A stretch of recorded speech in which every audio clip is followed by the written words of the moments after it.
இனிமே கண்ணை மூடிட்டு கடலை எண்ணெய் வாங்கலாம்.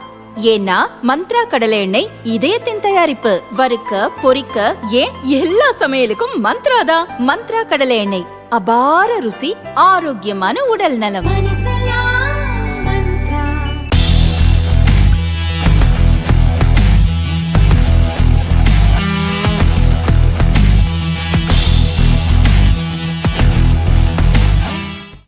பிரதான் மந்திரி கரீப் கல்யாண் அன்ன யோஜனா திட்டத்தில் வழங்கப்பட்டு செறிவூட்டப்பட்ட அரிசியின் விநியோகத்தை மத்திய உணவு அமைச்சகம் நிறுத்தியுள்ளது.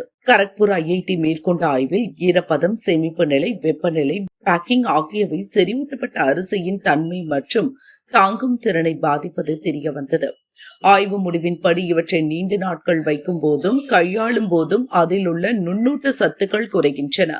அதனால் தற்காலிகமாக பொது விநியோகம், மத்திய உணவு திட்டம், குழந்தைகள் வளர்ச்சி திட்டம் ஆகியவற்றிற்கு செறிவூட்டப்பட்ட அரிசி விநியோகம் நிறுத்தப்படுகிறது என தெரிவிக்கப்பட்டுள்ளது.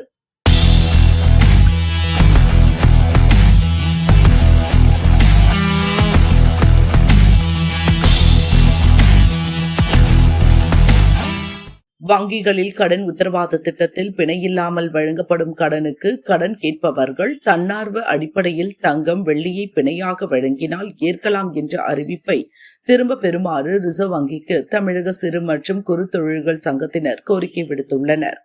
இதுகுறித்து டான்ஸ்டியா எனப்படும் தமிழக சிறு மற்றும் குறுந்தொழில்கள் சங்கம் கூறியதாவது: அரசு கடன் உத்தரவாத திட்டத்தின் கீழ் தொழில் நிறுவனங்களுக்கு 5 கோடி ரூபாய் வரை பிணையில்லாமல் வழங்கப்படும் கடன் உச்ச வரம்பை 10 கோடி ரூபாயாக மத்திய அரசு 2025 உயர்த்தியது.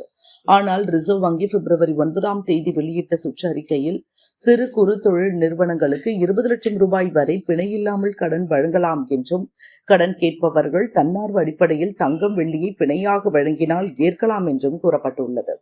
இதனால் கடன் கேட்க செல்வோரிடம் தங்கம், வெள்ளியை பிணையாக வழங்குமாறு வங்கி அதிகாரிகள் கட்டாயப்படுத்துவர்.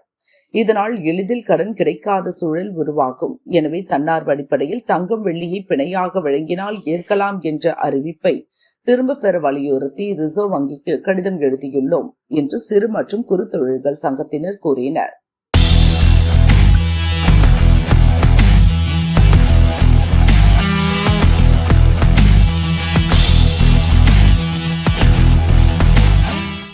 வங்கிகள் அளித்த சில்லறை கடன்களில் நகை கடன்களின் பங்களிப்பு கடந்த ஜனவரியில் 2 மடங்காக உயர்ந்துள்ளது என ரிசர்வ் வங்கி வெளியிட்டுள்ள தரவுகளில் தெரிவிக்கப்பட்டுள்ளது. வங்கிகளிடம் இருந்து பெறப்பட்ட ஒட்டுமொத்த சில்லறை கடன்களில் நகை கடனின் பங்களிப்பு கடந்த 2025 ஜனவரியில் 3% இருந்தது. இது நடப்பாண்டு ஜனவரியில் இரட்டிப்பாகி 6% அதிகரித்துள்ளது. தங்கத்தின் விலை வெகுவாக உயர்ந்ததால் நகைக்கடன் மதிப்பு ஆண்டு ஒப்பீட்டில் 128.80% உயர்வு கண்டுள்ளது.